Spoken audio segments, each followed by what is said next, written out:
como que era essa rotina? Tipo, você tinha que estar lá que horas? Como que era isso? Hoje, é engraçado quando perguntam da minha rotina, eu falo, era puxado. Era bem puxado. Na época, eu acho que criança, assim, tem energia, né? Se fosse aquela rotina hoje, jamais, assim, não teria uma condição.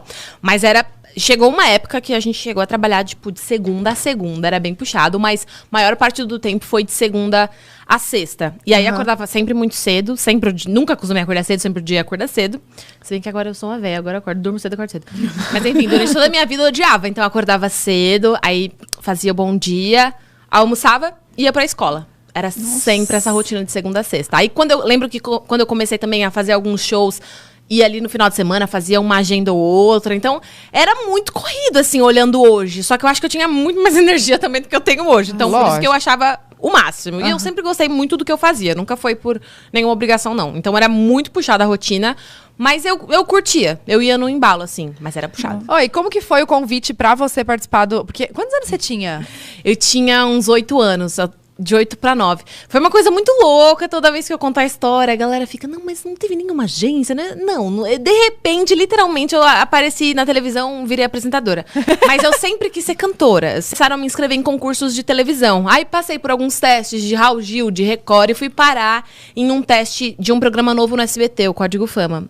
A história é meio longa, tá? Mas a gente tem tempo aqui, né? Amor. Aí eu parei quando meus pais foram me inscrevendo em concursos de televisão. TV. Fui parar nesse do SBT, que o Celso Portiolli apresentava.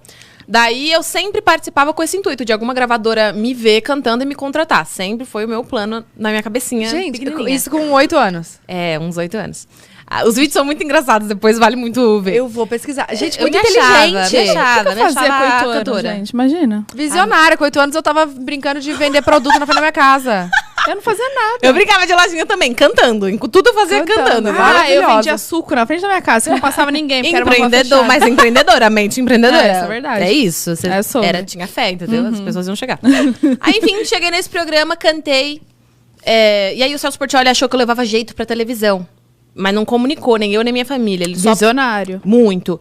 Inclusive, devo muito a ele. Ele foi realmente um padrinho, assim, na minha vida artística. Ele é demais. E dentre outras coisas que eu nunca trouxe a público, porque, enfim, mas ele foi uma pessoa maravilhosa, que realmente, assim... Se não fosse ele, basicamente não estaria aqui. É isso. E aí ele começou a fazer algumas gravações de sketchzinhas. Ai, Pri, decora esse textinho aqui. Faz isso. E aí eu... fazendo lá tudo que me mandavam, nem perguntava, eu era muito exibida, assim, gostava da coisa. E aí, ele fazia essas gravações, não contava exatamente pra o que era. Aí, resumindo, ganhei esse programa, fui pra continuação dele, que era lá no México, na Televisa, na parte internacional, que era uma criança representando o seu país da América Latina, e eu fui representando o Brasil. Fiquei confinada numa casa, era um reality show com câmera, tudo, desse tamanho. E seus pais? Eu fui só com a minha mãe e eu só via ela 2 minutinhos à noite antes de dormir. Mas, gente. Era bem BBB, assim, era muito legal. E aí fiquei 1 mês confinada, fiquei em 4º lugar dentre as, sei lá, eram quase 20 crianças. E lá na Televisa, a Televisa queria me contratar, porque também gostaram muito de mim e tal. E aí, no México?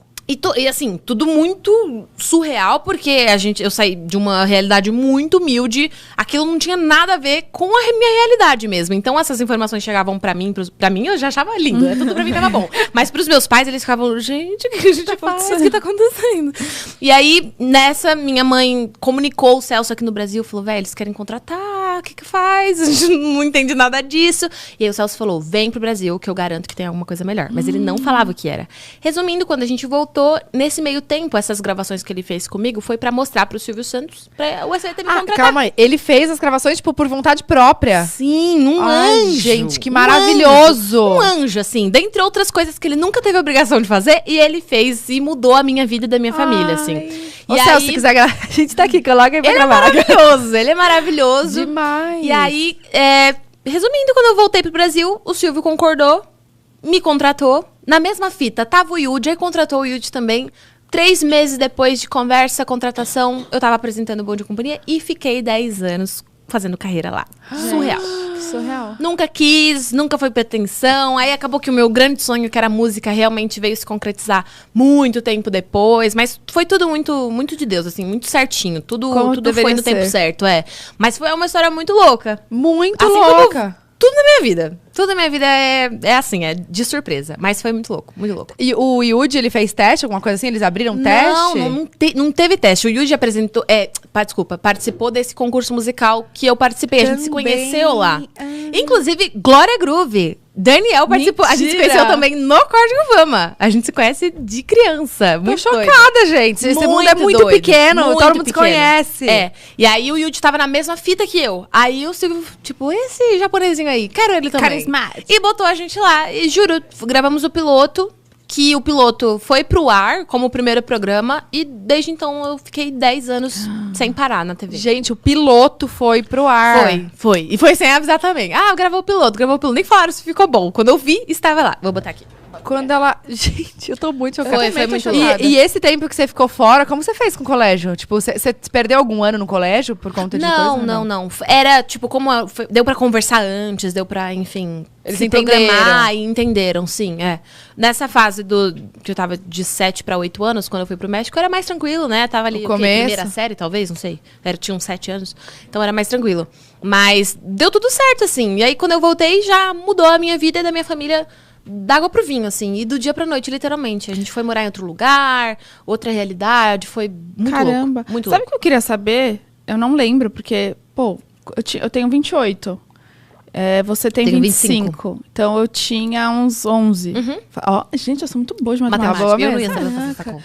E eu não lembro se já existia o Bom Dia Companhia antes. Existia o grande Bom de Companhia foi com a Eliana, né? Não é da minha época, mas eu sei. É da sua? Na época que eu assistia, porque eu assistia Bom de Companhia, Sim. eu peguei um pouco de Jaqueline Petkovic e depois teve uma outra dupla, Jéssica e Cauê, que eu assistia. E aí depois foi Priscila e Yudi. Eu lembro da Jaqueline, da Jaque. Essa eu lembro. Então, uma loira também, não era? Eu era bem pequena, mas eu lembro dela. E aí teve essa outra dupla antes de Priscila e Yudi. Aí, quando eu vi, eu tava apresentando o programa que eu assistia. Gente, que loucura. Deve ser uma coisa surreal, né? Os seus pais Hoje eu faziam me o quê? dou conta, assim. Porque na época era só legal, né? Era uau! Câmeras, luzes, figurinos, pessoas me montando, me maquiando. Eu achava aquilo o máximo. Hoje eu vejo, tipo, que surreal. Realmente é uma história muito surreal que eu me considero muito privilegiada.